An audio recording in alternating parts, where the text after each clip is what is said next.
Bienvenida, bienvenido a una nueva edición muy buena de del tercer piso, el tercer piso de Proteo, que es el nombre de este proyecto que dirijo para la librería Proteo. Como sabéis, es la librería más antigua y más premiada de Málaga, que tuvo la mala fortuna de incendiarse en el año 21, ¿no?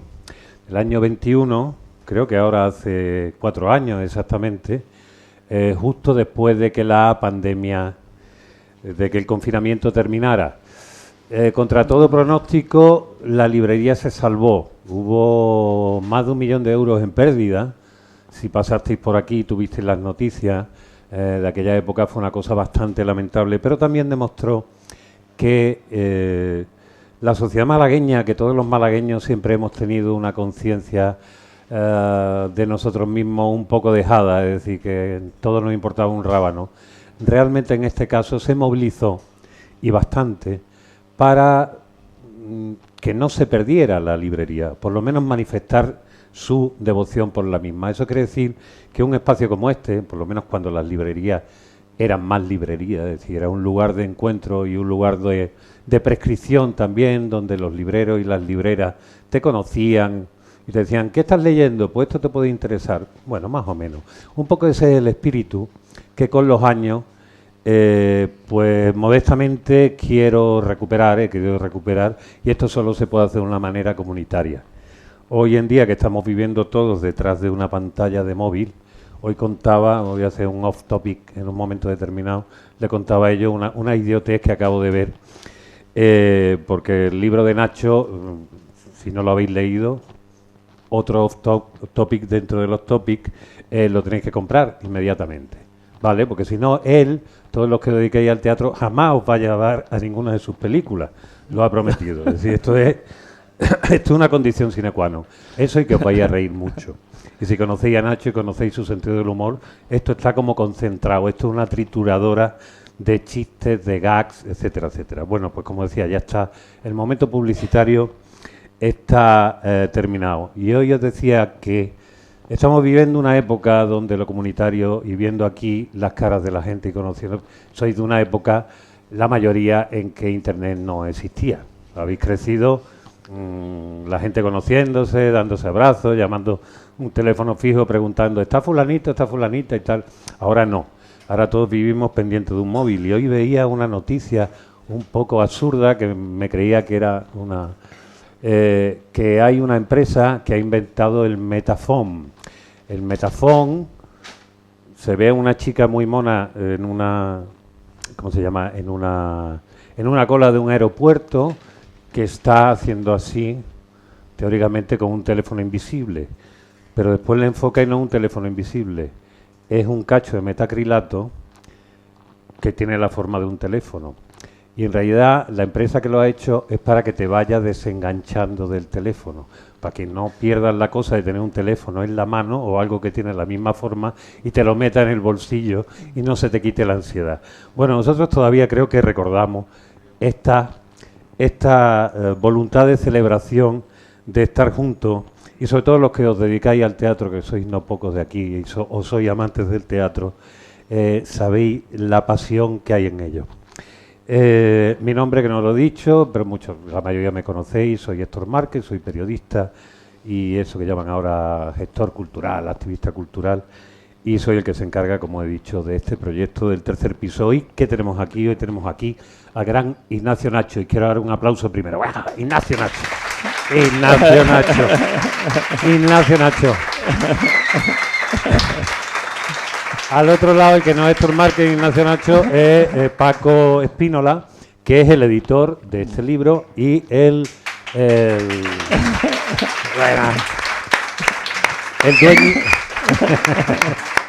Bueno, el público está bien comprado, ¿eh? Está bien comprado.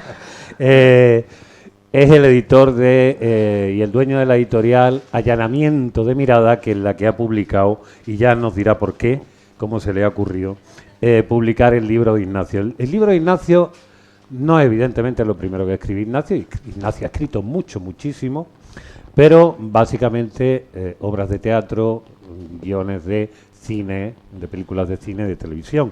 Él sabéis que es actor, él sabéis que es director, él sabéis que es autor, sabéis que es productor, tanto de cine como de serie de televisión como de teatro. Y bueno, ya simplemente dedicarse a este oficio y vivir de ello, de la manera que sea, no especificaremos, pero poder vivir de ello, poder sobrevivir y seguir empeñado en eso, ya es una hazaña, una auténtica hazaña.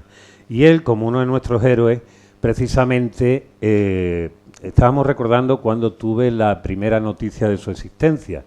Yo estaba haciendo la transición, no de género, pero casi, del teatro a el periodismo. De número, en este caso. De número, exactamente, sí. Entonces era ver con qué dos profesiones uno puede pasar más hambre, ¿no? Directamente. Una ya la sabía, que era la del teatro, y la del periodismo pues estaba por verse. Después se demostró también que pasan la misma hambre o más, directamente. Y entonces en el periódico donde estaban escribiendo, que hacía críticas de teatro, vino un compañero mío que sacó la noticia de que había un malagueño que había entrado en el libro Guinness de los récords por ser el director de teatro más joven del mundo, 16 años, ni Orson Welles, y este era el señor Ignacio Nacho, al que entonces no conocía. Y sí recuerdo, y se lo decía hace un rato, digo, cuando yo vi aquello que venía del mundo del teatro y me creía legítimamente capacitado como para decir, este tío no, digo, pero este mierda, ¿quién coño es? Yo no lo conozco, no lo conoce nadie. Empezamos bien. Empezábamos bien, claro. No, y era un grupo de teatro. Cuéntame, ¿este grupo cómo se llamaba? No sé qué, ¿la Alcazaba? Teatro Ambulante La Alcazaba. Teatro Ambulante La Alcazaba. Sí, ¿Y eras tú y alguien más o tú solo? Un poquito de respeto. Esto no ha hecho más que empezar y ya las hostilidades. Exactamente. ¿Cómo era la cosa? Era un grupo de una selección exhaustiva de los peores actores y la gente con menos talento que también ingresaron al libro Guinness precisamente por este asunto. Claro, tú querías estar con gente que no te hiciera sombra, básicamente. Sí, bueno, como Lina Morgan, tampoco. Bueno, pues aquí el Lina Morgan malagueño fue la primera vez que lo conocimos y ya lo fuimos conociendo poco a poco. Yo lo fui conociendo poco a poco. También es uno de los pioneros en hacer aquí cine y cine experimental. Recuerdo, yo no sé si fue la primera, fue Casa Paco. No. Casa Paco, yo ya había fracasado anteriormente. Vale. Primero hice un cortometraje que se llamaba Taberu. Es verdad, Taberu. Sí. Taberu, que no me acuerdo ni de qué iba Taberu. Bueno, entiendo perfectamente que no te acuerdes porque yo creo que lo verían unas 70 personas en todo el planeta. Seguramente serían una de las 70, por algo quería olvidarlo, pero no lo sé. No, pero Casa Paco, si te acuerdas. Sí, no, pero Taberu era una película muy interesante. Claro. Lo que pasa es que, bueno, en la medida en que era interesante, pues me reportó nulos beneficios, pero... ¿Eso cómo lo has manejado tú? Porque claramente bueno, has tenido si quieres que hablemos de mi doble vida... Quiero que hables de todas tus vidas, que aquí has multiplicado. Pero sí recuerdo, por ejemplo, Casa Paco como un cortometraje experimental que tocaba cosas que muy poca gente había hecho. Y, sin embargo, tú has hecho muchísimas cosas, una absolutamente, digamos, alimenticia, también decirlo. Sí, claro. Eres de los autores de Casa Casa Paco. He intentado comer en algún momento. Estudiantes también, sí, directamente. Sí. Es decir, todo eso forma parte. Sin embargo, tú tienes, digamos, una línea autoral clarísima y, sobre todo, una manera de que tus personajes y tus situaciones se expresen muy claras. Y aquí, en esta primera novela, en Cósmicos, que hacemos una pequeña descripción de qué va. Aquí la trama es lo menos importante, diría yo. Sí. ¿Vale? El presupuesto es como una especie de work in progress, de algo que va sucediendo.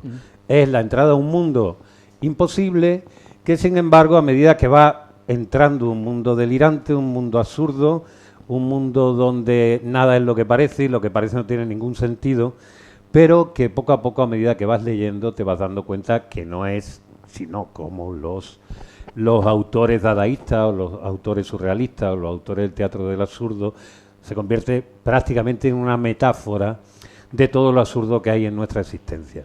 ¿Y cómo se cuenta esto? Pues esto se cuenta a partir de un pueblo que prácticamente no existe, que es tan cutre, tan ínfimo, tan imposible, que se llama nada directamente. Aunque a veces se llama Coca-Cola, tienen un proceso de cómo se llaman y se tal. va metamorfoseando el nombre en la medida en que el pueblo va evolucionando. El pueblo está formado básicamente por una familia donde hay, son 23, 24, ¿cuántos llegan? Son 23 hermanos, de los cuales 22 son varones. Exactamente, y una sola mujer que es la protagonista de aquí el futuro es Donna, en este caso. La protagonista se llama Tropezón. Los nombres de Tropezón, que es el apócope de otro pezón.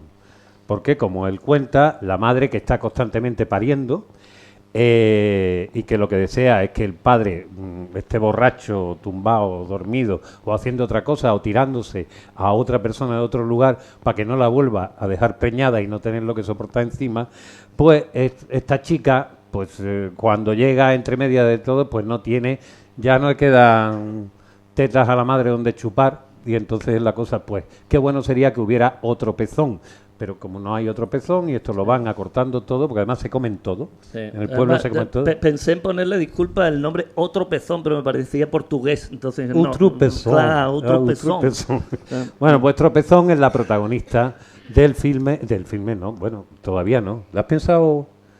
Ya que lo piensen otros, porque esto a mí se me va de madre. Además, afortunadamente he podido pensar sin limitaciones presupuestarias. O sea que ahora sería rocambolesco que de pronto alguien dijera, pues esto precisamente me interesa. Joder, he estado toda mi vida pensando en películas que se rodaban en una cabina de teléfono y ahora de pronto esto es lo que me interesa. Bueno, cuenta eso. Básicamente tú no te habías dedicado a la novela, entre otras cosas porque tú pensabas que era una cosa que daba mucha trabajera. Sí, y además constante en el tiempo. Sí, fundamentalmente porque yo soy muy impaciente, entonces y además me aburro mucho de los proyectos que inicio. Hay un momento en el que yo mismo soy capaz de autoconvencerme de que son proyectos interesantes, pero esa mentira se va diluyendo poco a poco, entonces tengo que terminarlo antes de que yo mismo me sienta defraudado con lo que estoy haciendo. Uh-huh. Con lo cual sabía que yo estaba acostumbrado a trabajar en dinámicas de trabajo que no supusieran más de 2 meses de entrega absoluta al proyecto. Y estaba convencido de que una novela me iba a llevar muchísimo más, por una cuestión ya meramente matemática. Entonces lo he demorado, pero sabía que inexorablemente llegaría el momento en el que tendría que enfrentarme a este asunto. Y yo creo que ha sido ahora, porque ahora es cuando me encuentro más a gusto escribiendo, por mi situación vital y familiar. Bueno, explícame eso, porque normalmente la idea siempre ha sido, por lo menos cuando uno es joven y se acerca a los mundos del arte, con un espíritu un poco romántico, libertario, que casi la carencia es lo que impulsa al creador a trabajar en condiciones de asentarse. Tú me estás diciendo ahora, mira, desde que estoy un poquito más asentado... Sí, exactamente. Bueno, yo estoy absolutamente familiarizado con la carencia de toda la vida, desafortunadamente. Claro. Entonces, lo que ocurre es que a mí el concepto cinematográfico y teatral, el hecho escénico, lo que significa esa creación, ese teatrillo... Uh-huh. Era lo que más me fascinaba, me parecía que era el escaparate definitivo. Estoy demasiado mal acostumbrado a que la pieza literaria sea un mero intermediario, una base que en la mayoría de los casos se va corrompiendo de una manera muy salvaje, porque ahí todo el mundo empieza a opinar, los productores, Yo la primera vez que escribí un guión cinematográfico tuve una reunión con un productor y me dijo, la escena 3 hay que eliminarla. Y digo, bueno, es que la escena 3, ¿por qué? Dice, pues porque hay mucha gente. Y digo, bueno, es que es una escena bélica, es una guerra. Entonces, pero hay que eliminarla. Bueno, pues vale, de acuerdo. Y la 14 también, porque hay una persecución de 2 helicópteros. Digo, bueno, ya, pero... puede ser la persecución es un concepto. En realidad, ¿se pueden perseguir 2 coches? No, también es muy caro. Hay que cortar muchas calles. 2 bicicletas, dos señores que inquietantemente se persiguen, no sé, da igual. Entonces me di cuenta de que mis posibilidades cinematográficas no estaban asociadas a la 20th Century Fox, sino a la austeridad más absoluta. Entonces, claro, ahora me he sentido como pececillo en el agua, imaginando universos extraordinarios, poblados por miles de personas, con localizaciones imposibles. A mí me encanta mucho la estética del cine, pero lamentablemente solamente la puedo circunscribir a espacios muy reducidos, ¿no? Hay una cosa que quiero volver, ya que has hablado del inicio de lo teatral y hemos pasado por eso. ¿A ti cuál es tu Rosebud? Es decir, ¿tú cómo empiezas en el rollo del mundo teatral? ¿Por qué dices que eso te fascina? ¿Qué es lo que tú recuerdas de...? Mira, en mi casa mis padres entendían el arte como... Ellos fueron los grandes responsables y culpables que nunca les perdonaré. No, ese fue el problema. Si lo hubieran sido, yo habría visto... Todo ese terrible escenario en el que ellos habitaban, y entonces habría desechado inmediatamente esa opción. Pero ellos, al no serlo, me inculcaron de alguna manera la hiperresponsabilidad de que yo cogiera esas riendas y salvara sus propias vidas. Entonces, yo de alguna forma asumí esa responsabilidad y ya se me ha escapado la cosa de las manos. O sea que tú...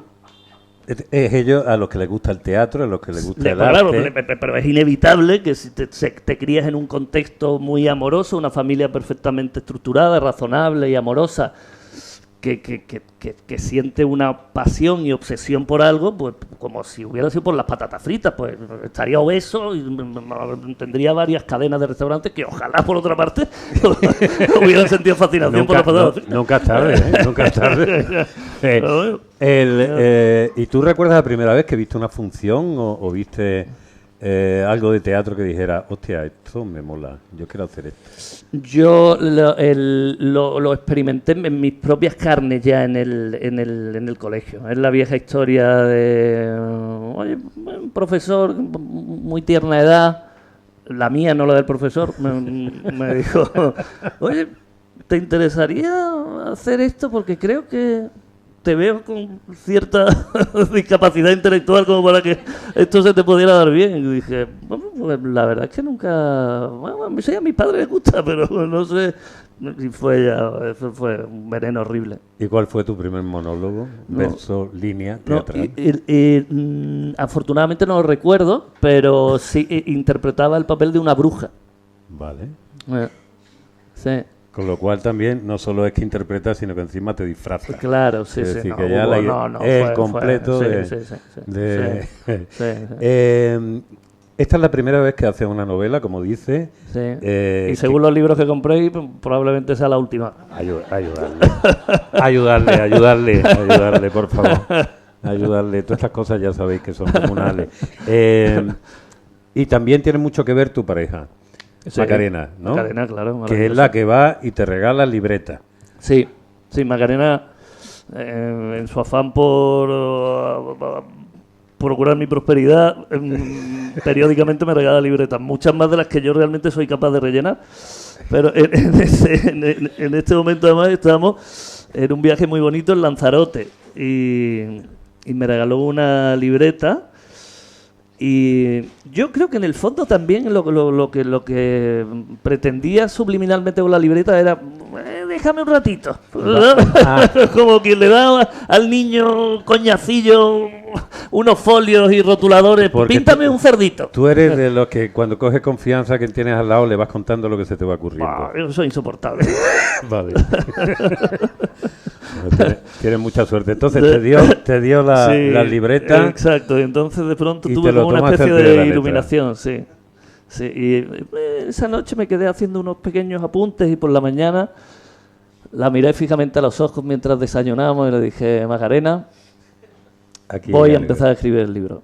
Y 6 meses después, ahí estaba el libro. Ahí está el libro. Pero también te advierto una cosa, nunca, quiero decir, no siempre he sido tan fiel con mis intenciones, porque cuando nos conocimos le dije que iba a ser rico. Tú tienes lleno todo también de proyectos inacabados, supongo. Sí, el cajón está lleno. Sin embargo, aquí muchas veces cuando la gente dice, ¿y esto cómo se te ocurrió? Tú aquí dices, hay una historia real que tú le en una noticia que tú sí. lees en un periódico, Sí. que es el origen de todo. Sí, Cuéntala, por sí, favor. hay un momento que me pareció maravilloso.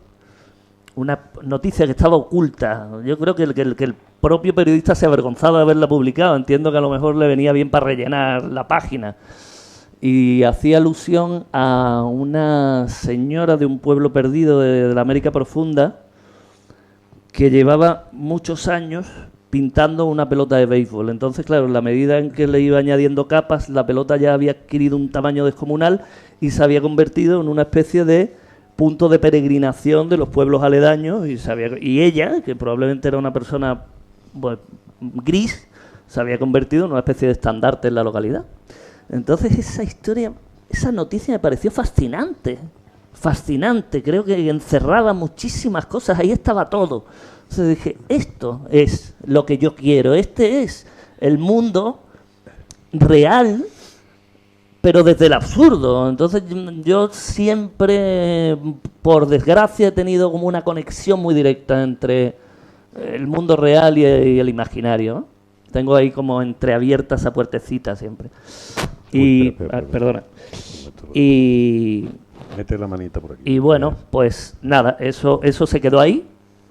Sabía que era un asunto sobre el que tarde o temprano pues Rebotando la indagaría. pelota. Exacto, Vale. sí. Y después, bueno, pues eso ya te digo, se convirtió un poco en el epicentro y después surgen miles de ramificaciones. Yo además soy muy obsesivo escribiendo, entonces no me gusta especular, no me gusta hacer grandes descripciones, voy muy al grano de una manera muy temperamental, muy visceral, muy poco coherente, si quieres llamarlo así, pero al mismo tiempo me gusta ser muy barroco porque yo mismo no me permito la licencia de dejar huecos ni zonas muertas. No quiero que todo sea fascinante porque fundamentalmente valoro mucho el tiempo de la gente y no quiero que nadie pierda el tiempo leyendo o viendo una película mía. Hay una cosa que hoy le contabas a Paco Griñán, bueno, se lo contaba el otro día y hoy lo leíamos en el periódico Sur, que hay una parte, porque esto está lleno, los que conocéis, como decía, el humor de Ignacio. Por cierto, una duda. Ignacio Nacho no es tu nombre real, ¿no? No. ¿Lo puedes revelar cuál es tu apellido? Porque yo no tengo ni puta idea cuál es. Hoy te estás abriendo, ¿eh? Sí, pero Oye, es una cosa... Mira, pero la revelación no son mis apellidos, es mi nombre compuesto. Hostia, pues, o sea, que vas a dar dos revelaciones en una. Mis apellidos son de origen polaco, son Martínez García. Vale. Sí. Entiendo que los tenga que castellanizar, claro. Pero mi nombre real completo es Ignacio Laureano. Hostia, Lauri. No, pero quedo aquí, esto. Pero es que voy a ir ya más allá. Te voy a decir el por qué me decidieron ponerme Laureano. Venga. Cuando mi madre se quedó embarazada de mí, no quiero decir, yo no la... Tú no tuviste yo no nada tuve que nada que ver, ver, fue vale. mi padre el que intervino y tal. Y cuando estaban especulando con los nombres, ella pues decidió que Ignacio. Entonces, en una de esas fiestas de mi padre, celebrando pues la futura concepción o nacimiento, los amigos, bueno, ¿y cómo le vas a poner a tu hijo? Pues Ignacio, le voy a poner Ignacio. Eras el primero. No, era el tercero. Vale. Sí. Ignacio, bueno. Se lo habían Ignacio. acabado la imaginación. Entonces dijo, uno de los amigos dijo, ponle Laureano, coño. Con dos cojones. Pero ¿por qué Laureano? Porque ellos tenían una especie de código interno en el que al falo se referían como el laureano. Hostia. Sí. Entonces para ellos era como el retrueque ya absurdo, ¿no? Ya, venga, ponle Laureano al niño. Que no soy capaz de poner Laureano, me cago en la leche. Pues sí, entonces para ellos realmente yo sería como Ignacio Falo Martínez García. Vale. Sí, técnicamente. Y esto que no salga de aquí. Se me lleva torturando toda mi vida. Pero tú decidiste el Ignacio Nacho cuando tuviste ya una intención artística. Ese era tu nombre artístico. No, pero eso también tiene un componente muy romántico, muy hermoso. Venga. Sí, porque en mi barrio había un muchacho que estaba claramente marginado, tenía una tara psicológica importante, solo comparable con la mía. Entonces yo quizás por empatía pues le di bastante cobijo, en fin, ejercí un poco de protector. Y este muchacho entendía que había personas que se referían a mí como Ignacio y otros como Nacho. Entonces se encontró a una persona en común y le dijo: ¿has visto a Ignacio Nacho? Y entonces ella dijo: ¡ay, qué gracioso este tío, qué inocente, qué ingenuo, qué bonito! Y dije, pues bueno, pues me voy a quedar con eso, y así de alguna manera, cada vez que se me mencione, cada vez que yo aparezca en algún sitio, le estoy dando voz a este individuo al que la sociedad no se la da. Pues fíjense ustedes cómo son la gente, cómo son las cosas y cómo son los vericuetos de la creatividad humana, incluso si es subhumana, como en este caso en el que nos estamos encontrando, que lo que ha hablado es de las relaciones con unos padres que no saben muy bien cómo ponerle de nombre al niño y se lo deciden en media borrachera. Vamos a llamarle Pichilla o Laureano, como en este caso. Y esto es el arranque del libro. Básicamente una de las cosas más curiosas del libro, que tiene que ver con cómo nombramos a las cosas. Es decir, aquí, como decíamos, era una familia un poco no desestructurada, ¿no? ¿Cómo te refieres? Que no me acuerdo cuál es la... Digo, me refiero a ellos como perfectamente desestructurada. Perfectamente desestructurada, o sea, efectivamente. Una familia perfectamente desestructurada que le ponen los nombres más absurdos a su hijo. La mayoría de ellos vienen, salvo estos casos, que vienen dados por algún tipo de desgracia o de carencia, que ya la utilizan para ponerle el nombre al niño o a la niña. Bueno, al niño, solamente una niña, la Tropezón, que ya hemos comentado, y al resto le ponen nombre a casi todos de coches, ¿no? Sí, hay uno que es 2 caballos. Sí, porque el padre es una persona especialmente poco creativo, y entonces pues pasa mucho tiempo sentado en el porche de su casa, y cada X tiempo pasa un coche que, si coincide con un embarazo de su esposa, que casi siempre coincidía, pues bueno, por puro aburrimiento y carencia de imaginación, pues decide ponerle el nombre del vehículo. Citroën, 2 caballos. Exacto, sí. Sea Panda.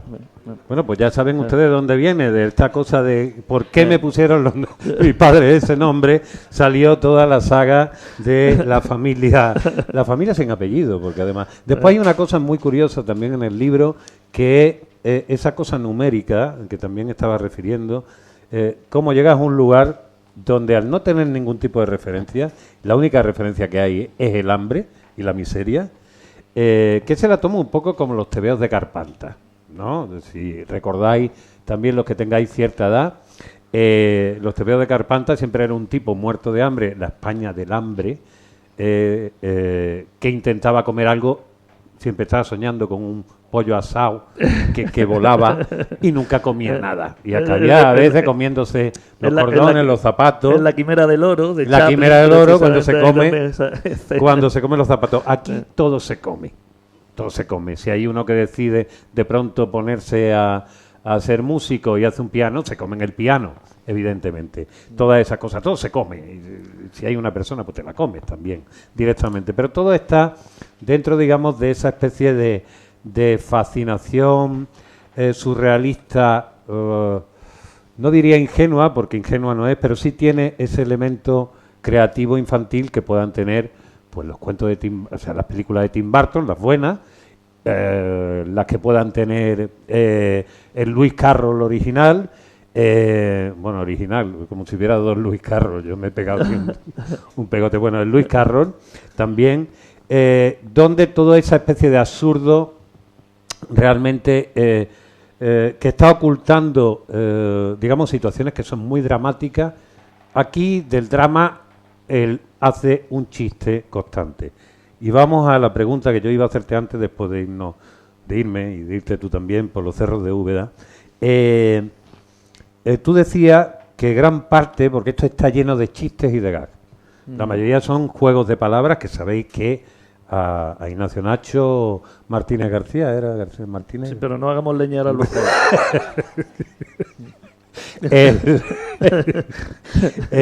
Tú decías que hay una cuestión que explica toda esa especie de catarata apabullante de juegos de palabras y de chistes, que es el cómico delante de un público haciendo un monólogo, temiendo que se tiren 2 segundos sin reírse y suelta un chiste detrás de otro como una ametralladora. Sí, yo desafortunadamente he vivido muchas situaciones adversas en el ámbito profesional, donde, claro, como casi siempre he priorizado la comedia es excesivamente honesta en cuanto a la reacción, es decir, no hay matices. Si tú estás haciendo un drama y la gente está dormida, tú puedes pensar que están conmocionados. Entonces te vas a tu casa con cierta relajación. Pero si estás haciendo una comedia y el silencio es lo que obtienes por respuesta, la comedia es fallida. Tanto por concepto como por interpretación. Entonces, un recurso muy viejo de los cómicos de la legua es, bueno, pues no desesperes, quiero decir, nunca tires la toalla. Porque va a llegar un momento en el que quizá el público no se ría por el chiste, sino por tu tesón. Entonces, claro, entonces yo tengo como una especie de inclinación natural a la concatenación de gags, porque estoy acostumbrado a que muchos de ellos fallen, entonces ya me baso en las estadísticas. Con lo cual, si en la novela tenemos 250 páginas y hay una media de 3 chistes por página, eso suman 750 gags. Si de modesto, 750 gags funciona el 10%, pues ya son 75 gags. Que lo convierte en una novela objetivamente divertida. ¿Cuánto vale? ¿Cuánto vale el libro? 15... ¿15? Espera, sí. Es que 15 euros y descuento con el carnet de estudiante. vale. Y depende si en Estados Unidos... Ya te puedes sentar, Paco. Sí. No, es que... No, oye, ya que hemos entrado, o sea, 15 euros, hace el cálculo, 75 chistes que os podéis... Bueno, no, quiero decir, en principio le podéis hacer hacia los 750. ¿No? Sí, pero no, vamos a ir por lo bajo, no vamos a crear falsas expectativas. ¿A cómo te sale? Claro, nada. O sea, te Tira, sale si es que esto es una garantía de felicidad. ¿Sabes? Que no tiene más ciencia. Absolutamente lo es. Hay una cosa que estábamos diciendo antes, cósmicos, evidentemente, recuerda, al ser esto una especie de troupe casi de feliniana, ¿no? De personajes extraños, una mezcla entre los Freeze de Todd Browning y las cosas de Fellini, pero sin el elemento, digamos, dramático. Aquí lo dramático se convierte en comedia constantemente. Tú estás haciendo, supongo que homenaje y alusión, quitando la S a la gente a la que pertenece, a los cómicos. Bueno, tengo que decirte que el título fue idea de Paco. Vale, Paco, te vamos a tener que preguntar antes de echarte, tío. Sí, no, porque el título original que yo tenía para la novela era La lógica de la sinrazón. Lo que ocurre es que creo que con muy buen criterio por parte de Paco, no todo el buen criterio que ha tenido en cambiar el título ha sido el mal criterio que ha tenido por elegir mi novela para publicarla. Me dijo, la lógica de la sinrazón invita a... No invita, básicamente no invita. No invita a nada, lo tienes que pagar tú. Sugiere tostón. Claro. Sí. Claro, algo muy termocefálico, un tratado filosófico, complejo, distante, aburrido. No, en absoluto, esto no es de lo que estamos hablando. Y él fue el que dijo, cósmicos, hacemos ese juego porque en realidad tiene esa dualidad, como tú estás diciendo, sugiere los cómicos de la legua con los que tanta identificación tengo, al mismo tiempo está hablando de un universo paralelo, con lo cual también alude al cosmos, en fin, que me pareció impecable. Pero es mérito de él. El señor del mérito. Paco Espínola, director de una editorial, creador, bueno, director y todo, ¿no? Porque te la guisa y te la come tú prácticamente enterita. Sí, se iba a llamar John Pigeon, pero Juan Palomo, bueno. Allanamiento de morada. De mirada. De mirada, claro, efectivamente. Allanamiento de mirada. Tú tienes una trayectoria enorme, aparte de como periodista, como productor musical. Gran parte de los libros que tú editas aquí son precisamente libros que tienen que ver con la música. En algunos casos, discolibros, como tú dices, libriscos, ¿no? Eso es. Vale, sí que ya me estabas mirando así. Sí, no. Digas discolibros a los míos. Te miraba bien. Te miraba bien. Y sin embargo, decides apostar por esto. ¿Cómo conoces a este sujeto? ¿Cómo llega a ti y cómo decides meterte en una novela dentro de tu editorial? Porque no conoces, al autor no se le conoce, se conoce lo que hace. Yo conocí a don Ignacio Nacho gracias a Trini y también por intermediación a Antonio Melibeo, el gran músico. Antonio Melibeo. Están presentes Y Trini está entre también nosotros aquí. y doña Trinidad. Trinidad mi Trinidad, del bordado mantón. ¡Hombre! Y hay una cosa que sí tenemos que hablar, en este caso de este libro, que es de literatura. Es acertadísimo todo lo que has dicho. Parece Fellini, José Luis Cuerda, no sé, 100.000 directores, pero hay una cosa importantísima que es la literatura, que es cómo se construyen las historias, cómo se encadenan y cómo se resuelve para el lector un método no de autoayuda, que son esos libros que escribe Pérez Reverte, que dicen todo el mundo gilipollas menos yo. Claro. Esto no es autoayuda, esto es de verdad socorro. Me había pedido Pérez Reverte que le mandara el vídeo de esto después. Mándaselo, Publicaba. envíaselo. Un cortecito. Tenía un manuscrito y dice, voy a dejárselo a alguien. Ya lo has perdido. Bueno, venga, sí. Diariamente a la editorial suelen llegar muchísimos escritos de gente, la mayoría autobiográficos, y yo cuando vienen escritos autobiográficos les pregunto si al final el autor, el protagonista, muere. Entonces, inmediatamente Pues mátalo, ¿no? Le dice. deciden no seguir con la publicación. Ahora mismo hay más escritores que lectores, más poetas que poesía, muchísimo, sobre todo las redes sociales, la danza contemporánea y el verso libre creo que le han hecho mucho daño a la cultura. Entonces, cualquiera que escribe 4 cosas en Facebook, inmediatamente su señora o su marido o un vecino amable le dicen que debería escribir. El problema no es que se lo digan, el problema es que el personaje lo escribe. Claro. Y ese no es solo el problema, sino que quiere que se lo publique. Sí. Entonces, hay un tipo al lado de un teléfono con un número público al que llaman y le dicen, mire usted, tengo tal cosa. Entonces, uno se ve con mucha educación a decirle, mire usted ha escrito una mierda, por favor, no siga por ese camino. Claro. En este caso, que efectivamente, como dice Héctor, publicamos una cosa que yo llamo libriscos, que son libros con música, es decir, con discos. Se han hecho cosas, bueno, por la enciclopedia del blues y las mujeres, un músico impresionante que se llama Cáncer, que le hemos grabado 2 discos, bueno, estaban ya grabados, que lo hemos reproducido, una biografía de Matt Rainey impresionante con 98 canciones. Hemos inventado también el formato pendrive, porque ahora está la gente con los vinilos diciendo que eso es la máxima maravilla del mundo, pero no saben que los vinilos lo que tenían eran buenos intérpretes, buenos productores y buenos estudios. Claro. Entonces, esto, por llamarle con mayúscula, es una obra de arte muy importante, porque desvela sensaciones que habíamos visto, pero que no habíamos observado. Entonces, don Ignacio Nacho, pues se atreve a presentarlas para que nos demos cuenta que ese supuesto surrealismo es realismo puro y duro. Y luego el otro día en una entrevista en un periódico hablaba de bueno cómo se atreve la gente a publicar esto, los problemas que ha tenido, que podía haber tenido con producciones y tal, y decía que a mí el que un perro hablase en la novela a mí no me iba a asombrar. Y es cierto, porque tenemos ahí a Isabel Díaz Ayuso, a Abascal hablando y no pasa nada. Claro. O sea, nadie dice nada. Y luego, entonces, si un perro habla ahí, ¿por qué ¿cambiamos no? ese por el otro? Eso luego bórralo. Espérate. No, que vamos a borrar. Eso no se borra, vale. Bien.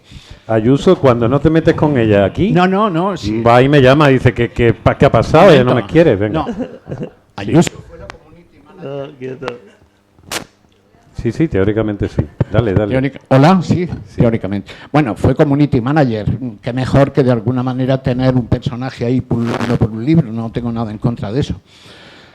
Pero sí es cierto que hay una trascendencia en lo que ha hecho Nacho, porque es revelar una capacidad impresionante de hilar historias, que eso es fundamental.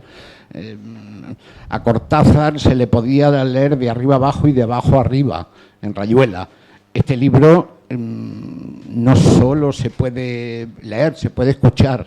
Y ahora ya que han inventado los audiolibros y tal, pues nosotros con este libro hemos inventado también que se pueda oír, leer y chupar como la cabeza a la gamba, porque lo tiene todo. Ya, no. Ya lo de chupar me ha encantado.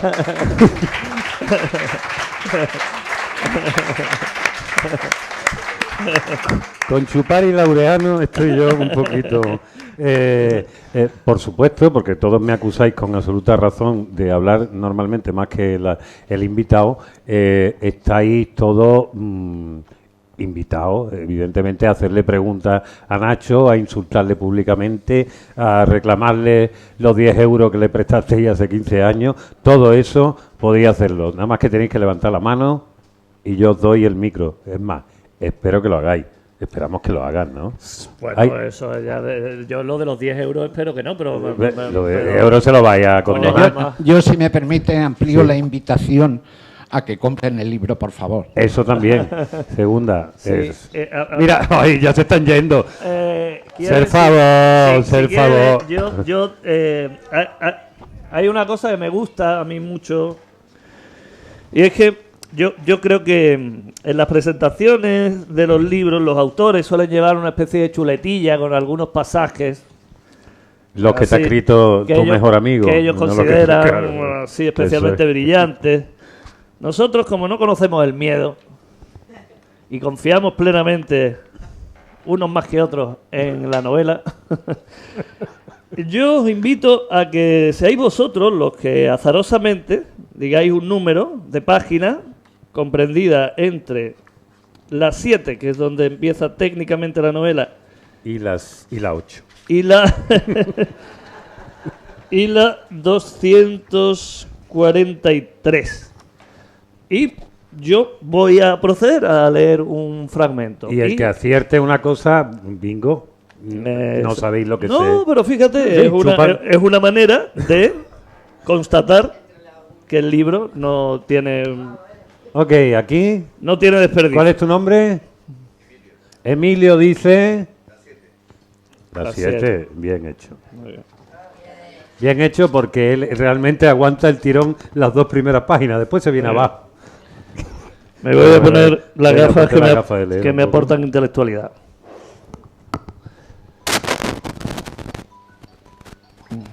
Por favor.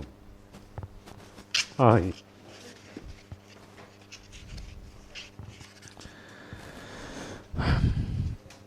Mi abuelo creó el mundo.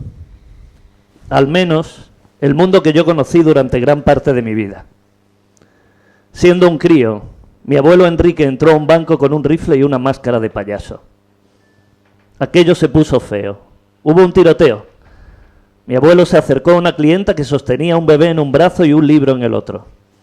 Intentó arrebatarle al niño para protegerse, pero le resultó imposible. Entonces lo intentó con el libro y lo consiguió. Se lo colocó en el pecho y afortunadamente amortiguó el impacto de 2 balas que sin duda habrían acabado con su vida y por ende habrían imposibilitado la mía. Mi abuelo se prometió leerlo regularmente como una especie de agradecimiento por salvarle el pellejo. Cuando salió del banco, interceptó al primer coche que vio, obligando con su arma al conductor a abandonar el vehículo. Condujo sin rumbo a la fuga durante horas. Consiguió despistar a sus perseguidores sumergiéndose en lo más profundo del bosque. Su destino lo determinó la gasolina. Cuando el depósito se agotó, el coche indefectiblemente se detuvo. Y en ese punto decidió asentarse. Estaba en medio de ninguna parte, en plena naturaleza, muy alejado de la civilización. Mi abuelo Enrique llegó allí huyendo de la justicia. Le perseguían por un delito que no había cometido, Lo único que hizo fue empuñar un rifle en un banco con una máscara de payaso. Mi abuelo decía que la justicia no tenía sentido del humor, que él no pretendía atracar ningún banco, que era un espectáculo de clown benéfico para los empleados. Años más tarde confesaría: nunca supe si me perseguían por ser un mal payaso o un buen atracador.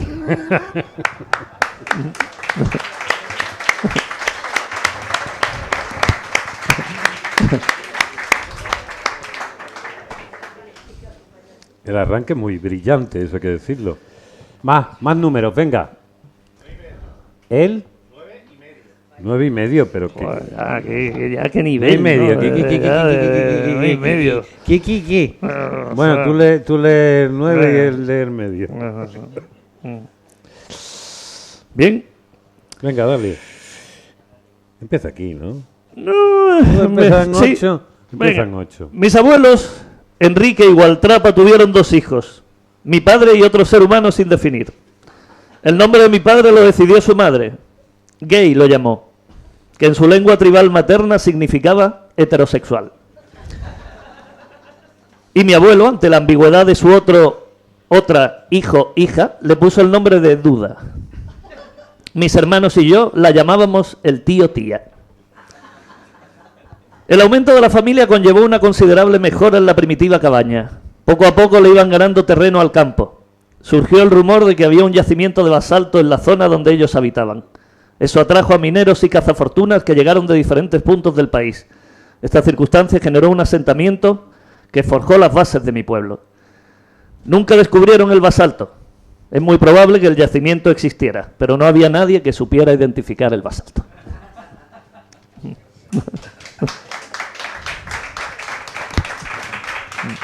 Seguimos con la ruleta. Siguiente número. ¿Alguien más? Venga, sin miedo. 27. Venga. 27. 27. ¿Quieres leer tú, Paco? Paco, venga, lee. La 27. 27. ¿Quieres, Paco? ¿Quieres leer? Hágalo. Sí. Si quieres. Mira, sí, Entre nuestro particular sistema de medidas teníamos el peso y el volumen. El volumen lo inventó mi hermano SEAT 600 basándose en la optimización de la ubicación de cuerpos a la hora de dormir en nuestra casa. Tenía un talento natural para detectar de un plumazo cuántos cuerpos humanos cabían en un espacio determinado. Incluso en el lago Espejismo era capaz de calcular cuántos cuerpos podían caber, aunque fuese un espejismo. En resumen, calculábamos el volumen en número de cuerpos.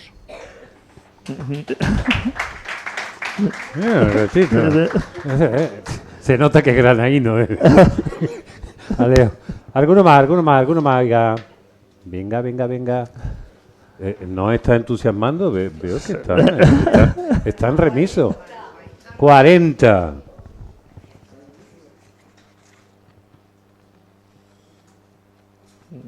De 40.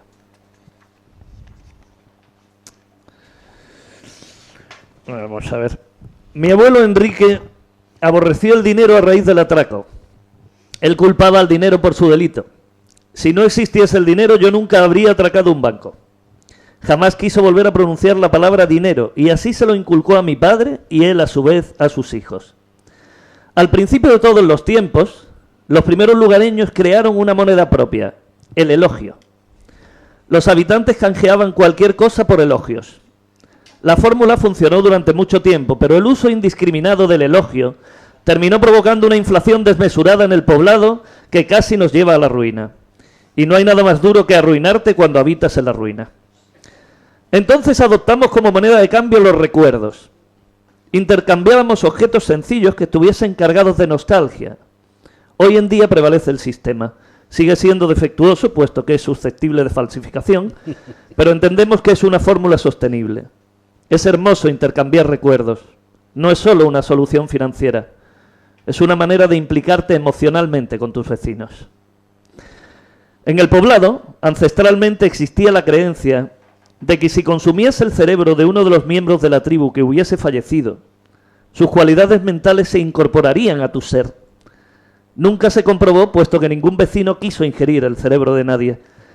Ignoro si fue por cierto recelo al sabor o porque nadie quería atribuirse las facultades mentales de todos los que fallecían, al carecer claramente de facultades mentales.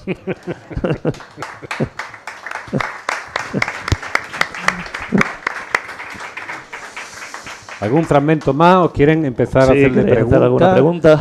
Preguntas, opiniones, podéis decir lo que pensáis de este sujeto, lo que esperáis, saber cómo. Venga, sí, díselo. Venga, Juanqui. A ver, atrévete, hombre, atrévete. ¿Cómo sois los actores, carajo? Venga, Juanqui. Yo lo pregunto. ¿Tú has trabajado con él o no? Yo más de una vez. Más de una vez, venga. Héctor, pasa por ahí. Bueno, venga. Me parece que se ha puesto las gafas de sol para estar dentro de los sitios. No es una pregunta, Antonio Melibeo. es una opinión que yo quiero a los que no os conozcáis. Ponte un poquillo de pie, Andes, que se lo va a poner más sencillo a Francis para que te saque. Anda. ¿También de pie? Sí, también de pie. Ya me está pidiendo demasiado, ¿eh? Eso ya lo sabemos. Bueno, quiero decir, para los que no conozcáis a Nacho, yo sí creo, lo conozco muy bien y he trabajado muchísimo con él. Comparto su sentido del humor, pero no hay que dejarse engañar con la comedia. Ahora voy a decir una pedantería digna de Héctor. Decía Chekhov que la comedia es una tragedia que le ocurre a otro. Yo en las comedias de Nacho siempre veo la tragedia y veo el drama que hay en esos personajes que aparentemente, yo creo que muchas veces, por lo menos yo así lo siento, están huyendo de una realidad horrorosa a través de un humor descerebrado y absurdo y surrealista. Eso es lo que os quiero decir, que en el libro seguramente encontraréis, y yo con lo poquito que habéis leído, ya estoy viendo también un trasfondo humano y sensible que Nacho tiene, como ha demostrado en muchas de sus películas. Pues gracias. Muy de acuerdo, denle un aplauso a tío, porque ha imitado mi pedantería, que estoy de acuerdo. No, ahora ya en serio. Efectivamente es como lo dice Antonio, ¿no? Efectivamente hay esa especie también de tópico, digamos, del payaso que hace bromas mientras está muriendo, ¿no? Directamente, o mientras tiene a todos los suyos muertos de hambre. Y que ejemplificaron las grandes estrellas del cine mudo. Precisamente estaba hablando de La Quimera de Oro, ¿no? Sobre todo Chaplin, ¿no? Como este personaje absolutamente sin nada, que se enfrentaba, o años más tarde, Cantinflas, con esa manera de, perteneciendo, digamos, a la más absoluta pobreza, enfrentarse a la estructura del mundo. Te están diciendo adiós, hasta luego, pero te has ido comprando el libro, ¿no? Porque que si no, te parten las piernas abajo, tío, que tú lo sepas. Hombre, claro. Y sí, yo antes le decía que había un espíritu, cuando estábamos allí tomando algo antes de llegar, había un espíritu que vosotros lo identificaréis en esa manera de hacer humor muy terrible, con circunstancias muy terribles, pero desde un elemento que a veces es delirante y a veces es casi inocente, casi ingenuo. A mí me recordaba, y lo veréis en algún momento y quedaros eso en la cabeza, a Gila, sobre todo ese famoso chiste donde el niño va y dice: mamá, que he nacido, que sea la última vez que se te ocurre nacer sin darte yo permiso. Una cosa esa. Ese tipo de cosas, y aquí en la guerra, y hay una serie de muertos, que con esa ingenuidad balbuciente que tenía Gila enfocaba, también está en Ignacio Nacho.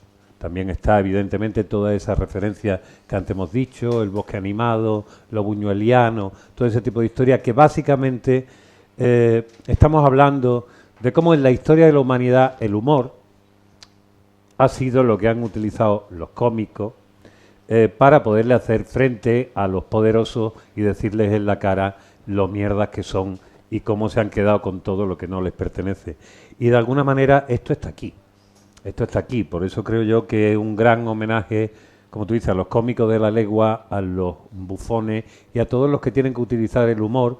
Y en algunos casos, pues me estaba acordando, asociando ideas, lo que he dicho antes de Cantinflas, o nuestros chiquitos. Chiquitos, bueno, esa especie de verborrea alucinante que tenían uno u otro, básicamente en el caso de Cantinflas era muy claro y en el caso de Chiquitos se notaba menos, pero esa especie de retorcimiento del lenguaje, básicamente lo que a ti te devolvía era la imagen real frente al espejo de un mundo completamente injusto y absurdo. Es absurdo lo que es el mundo, tal y como está estructurado, es absurdo. Y él, al hacerlo francamente absurdo y delirante, está revelando pues todas las fallas del sistema. Es como cuando Neo se come la pastilla y ve realmente lo que es Matrix, que es una cosa comida de mierda, como se dice aquí. Y has visto que si nos ponemos pedantes, ahí me salgo. Más gente que diga cosas, por favor, por favor. Amigos, gente que haya... Fernando, tú has trabajado aquí con el director. Con el director, me va a explicar cómo es Ignacio por dentro. ¿Cómo es como director Ignacio, por favor?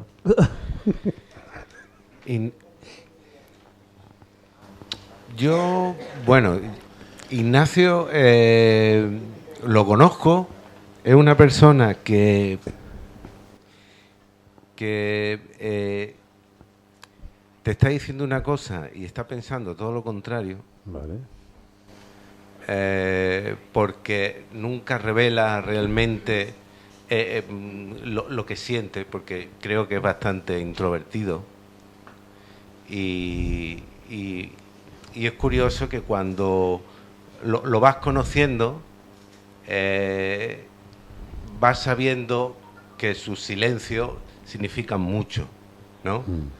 Y bueno, y yo estoy contento de seguir conociéndolo más, ¿no? Y espero que a través de sus libros y de su compañía seguir conociéndolo, porque es un gran amigo. Querido, acaba de decir una cosa que básicamente es una cosa común en el mundo de los actores. Los actores son las actrices, los cómicos son grandes tímidos. Son personas que utilizan todas las máscaras que tienen a su disposición, el lenguaje, Claro. la expresividad y tal, para que el mundo no les mire. ¿Y a qué se le tiene vergüenza, Ignacio? ¿Qué es lo que te da, Hombre, yo es que lo que da vergüenza? Yo creo que lo más difícil del mundo es desenmascararse. Es lo más difícil, lo más complicado. Yo intento hacerlo, pero es verdad que muchas veces es difícil encontrar el momento, porque sobre todo lo que no quiero es hablar para alguien que no quiere quiere oírme, y no me estoy refiriendo evidentemente a Fernando, que es un gran amigo, pero no sé, yo sí creo que soy una persona franca, que he aprendido a reírme de mí, a relativizar todo este asunto y evidentemente utilizo el humor para dejar de llorar. Pero yo cuando escribo lloro mucho más de lo que me río, te lo puedo asegurar. Yo lloro mucho, mucho. Y esto para mí está lleno de emoción, absolutamente. Tiene mucha más alma, mucho más corazón y muchas más lágrimas que humor. Y hay 3 chistes por página, o sea que imagínate. Dale un abrazo, por favor. Es que me tiene. Ay. Maricruz iba a decir algo. Espérate, que te pasamos el micro. Espera, no, es para que se grabe. Ay, Lo que me resultó curioso cuando he leído el libro, ¿no? Que al principio entras y te quedas un poco como anonadada diciendo, pero ¿esto qué es? ¿Esto qué es? ¿No? Pero a medida que vas avanzando y vas viendo la construcción del libro, te deja una sensación y es como el mundo real es tan horripilante, lo que estamos viendo en el mundo real de la gente importante, de la gente que realmente tiene una responsabilidad, y vemos que están sucediendo cosas tan atroces y tan disparatadas que cuando terminé de leer el libro dije, uy, qué bien que haya esta capacidad de construir un mundo, de construir sensaciones, de construir emociones completamente fuera de la realidad cotidiana. No sé si me explico. Perfectamente. Entonces, me gustaría saber cómo llegas tú a esas construcciones, porque a veces es tan difícil abandonar la realidad la tenemos tan, o sea, te quiero decir la realidad, la cotidianeidad, o nuestra realidad social y demás. Entonces me gustaría saber cómo llegas tú a esas construcciones, en qué posición te pones para poder elucubrar de esa manera. Pues yo no fuerzo ese proceso. Yo desde que nací tengo una especie de lente sobre mi mirada que me hace tener una percepción de la realidad ya distorsionada. Yo tengo una percepción de la realidad retorcida. Yo no establezco un vínculo, digamos, natural. Yo veo todo bajo una especie de caleidoscopio. Entonces, lo que me resulta complicado es ceñirme a los parámetros reales. Entonces sí, tengo que adulterar mi visión natural. Pero aquí lo que he hecho ha sido simplemente fluir, a decir lo que yo veo y cómo lo siento y las cosas, los flecos y las intenciones que detecto a veces en personas que no se manifiestan, o la cantidad de recovecos que hay y de instantes donde están sucediendo constantemente cosas, pero pasan como ráfagas desapercibidas para la inmensa mayoría de la población y a mí me parecen maravillosas, como esa noticia que estaba oculta y que probablemente a nadie le mereció la pena detenerse en ella, y si lo hizo pues fue bueno, como una anécdota más. Pero no es un proceso intencionado, es totalmente natural. Yo, de hecho, siempre reivindico, no sé por qué extraña razón, bueno, sí creo que lo sé, yo entiendo que hay una hipervaloración del realismo absoluto, porque creo que el espectador necesita asideros para identificarse con la obra de un creador. Pero a mí, desde que yo tengo uso de razón, es decir, desde hace muy poco,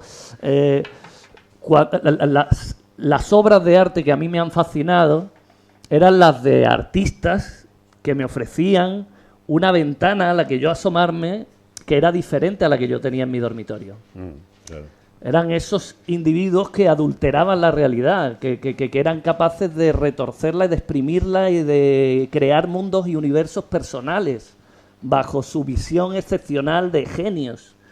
Pero esa figura está como muy infravalorada desde mi punto de vista. De pronto tiene muchísimo más valor el plagiador de la realidad, que es para mí, pues, bueno, una especie de documentalista.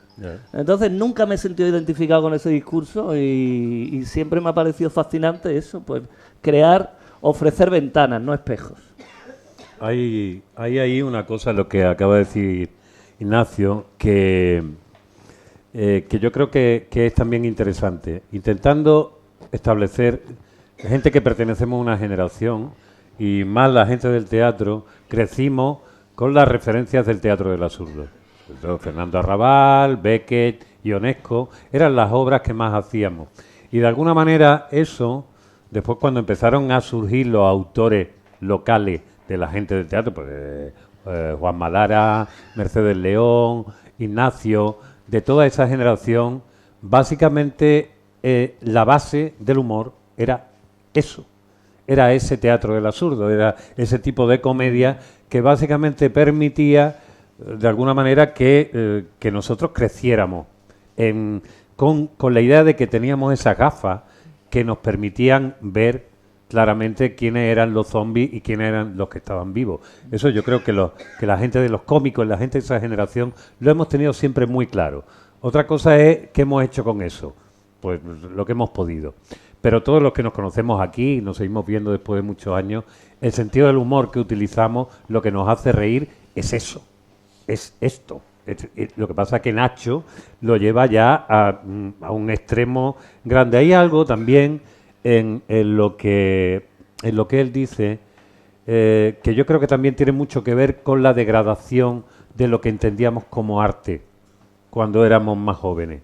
El arte era un espacio, las artes en general, la música, el cine, la literatura, las artes plásticas, por donde se quebraba el sistema, por donde había gente que te contaba exactamente que el rey estaba desnudo todo el tiempo.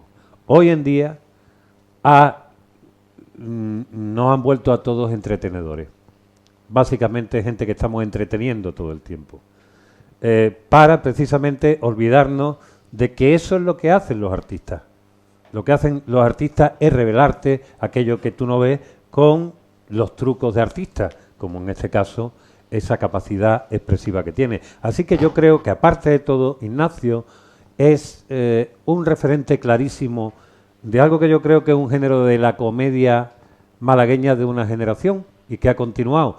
Eso no se ha escrito, yo lo he hablado muchas veces con mis amigos aquí en las reuniones que tenemos.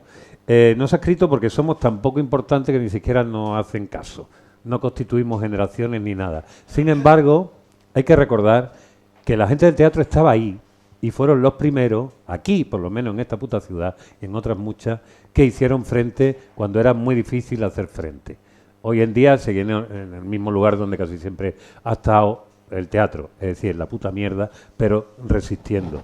Y perdonadme, pero es que ahí me entra también la parte personal, ¿no? De gente que ha formado parte de esto y que se ha dedicado a observar de fuera al transcurso de los años. Más ideas, más palabras, más cosas que podéis decir. Esto es como una reunión de alcohólicos anónimos, ¿no? Me llamo no sé cuánto y me gusta el teatro. Venga, espera. Anatel. No, pero puedes preguntar. Espérate un momento, que es que si no, no sé. Muchísimo mejor, que con más razón puedes hablar del libro. ¿A ti cómo se te ha venido de repente una mujer entre tantos hombres y encima ser la protagonista? Esa es mi pregunta, gracias. ¡Viva la Virgen María! Anete, eso es quizás lo más simple de lo que habla el libro. Simple. No, pero no te estoy cuestionando, pues, válgame Dios. No, quiero decirte que si ese planteamiento te parece disparatado, eso es lo más coherente de lo que habla la novela. ¿Cómo se te ha venido? Bueno, un hombre con muchas mujeres o un perro con muchos gatos, ¿por qué una mujer entre tantos hombres? Porque yo estoy abundando en la miseria, en las extremas vicisitudes. Entonces pensaba que si esa situación hubiera estado instalada a la inversa, el hombre habría partido de una ventaja. En este caso ella está sumida en una desventaja sobre desventaja. Y me parecía que era ideal para rizar el rizo sobre el extremo en el que yo quiero abundar. ¿Qué tal? ¿Cuál era tu nombre? Perdón. Sí, Javier. Javier. Sí. Bueno, yo a Ignacio lo conozco de seguirte del principio. Yo creo que vi Casa Paco en un bar o algo así, no me acuerdo. Hace 1000 años. Lo hemos tenido que poner en todo tipo de lugares. Entonces he proyectado incluso sobre un jamón. Sí. Entonces, cuando se hace una búsqueda de tu filmografía, lo que aparece son los largos, pero esos primeros trabajos, Casa Paco, Júpiter también hiciste algo en vídeo, ¿no? Júpiter era un mediometraje. ¿En vídeo o un mediometraje? ¿Un largo entero? Sí. No, y estaba rodado en cine. Ah, estaba rodado en cine, vale. Sí. Vale. Bueno, yo tengo una filmografía extensa, pero no es difícil de localizar. Eso es lo que te iba a preguntar. ¿Cómo se localiza eso? Porque... Eso es muy difícil. Estoy intentando recopilarlo. Ten en cuenta... Sí, pero en fin, están los largos, ¿no? Eso es la punta del iceberg y es mi parte más coherente de cinematográficamente hablando. Sí. Entonces... En Filmin está, sí, lo último, ¿no? Los dos últimos largos. Sóceles y Intercambio. Tengo muchos títulos, pero que se rodaron en la clandestinidad más absoluta. Entonces, no sé si han prescrito, porque en realidad fueron actos delictivos. No eran películas que se hicieron desde la trinchera, en una situación extrema. Entonces, Nunca he conseguido sacar ningún rendimiento de ellas, pero espero ahora, gracias a la inteligencia artificial, curiosamente, intentar hacer restauraciones y reconvertir esas películas y darle no una segunda vida, sino una primera, porque no la tuvieron ni siquiera en su momento. Pero sí, son películas con las que además, como yo siempre me he empeñado, una de las cosas que siempre me han obsesionado cuando abordo cualquier tipo de proyecto, es intentar que no envejezca, que se mantenga bien en el paso del tiempo. Nunca he hablado de temas de moda, nunca me han interesado asuntos puntuales. En mis obras rara vez se mencionan nombres de personajes reales, ni se hace alusión al dinero, ni se ven personas hablando por teléfono, en fin, hay como una serie de cosas que no me gusta utilizar como para atemporizarlas. Tampoco se habla de países, de fronteras, de banderas, no se hace mención ni a épocas. Se puede más o menos reinterpretar por la indumentaria, pero están un poco abiertas. Entonces, eso ha conseguido que ahora cuando periódicamente me encuentro con películas mías, pues no me avergüenzo de ellas, sino digo, es interesante, siguen jóvenes, siguen lozanas. Y de hecho yo creo en el fondo que hago lo que hago precisamente porque es la única fuente de la eterna juventud que conozco hasta la fecha. Es mi única manera de prorrogarme un poco en el tiempo. Pero entiendo que no puedas localizarlas, pero espero enmendarlo. Gracias. Esto que estabas diciendo, porque tú has vivido prácticamente siempre en el precariado raso, precariado subterráneo, precariado abisal directamente. ¿Tú te imaginas si cambiarías mucho si te hubieran dado pasta para decir todo lo que se te ocurriera? Muchísimo, porque habría dejado de hacer cine. Directamente te habrías dedicado a... No, habría hecho una gran película, me habría hinchado de ganar dinero y habría dicho, bueno, ahora ya no merece la pena seguir. Okay. ¿No? En realidad, yo tengo también un espíritu muy basado en el lema del circo. A mi mujer le horripila porque dice, hijo, es que tú mismo te has convertido en la víctima de tu propio concepto y es el más difícil todavía. A mí me encanta ese reto. De alguna manera... soy como los personajes de la novela, me divierte la adversidad y hago un chiste de ella, porque en el fondo me parece que es como un retrueque, una triple tirabuzón. Si consigo levantar un proyecto desde la precariedad más absoluta, es todo mucho más meritorio. Y también te digo que me funciona como coartada, porque si la película no es brillante siempre puedo escudarme en la falta de medios, ¿no? Claro. Bien dicho. ¿Algo más? No. Bueno, como soy muchas personas, ¿algo más? No, yo... ¿Algo más? Sí. Paco. Bueno, muchas gracias por tenerla. Bueno, ahí está, sí. El Déjame arrojo. que le diga a la gente que os dé un aplauso maravilloso a Ignacio Nacho. Muchas gracias por venir. Gracias, Nacho. Gracias a vosotros.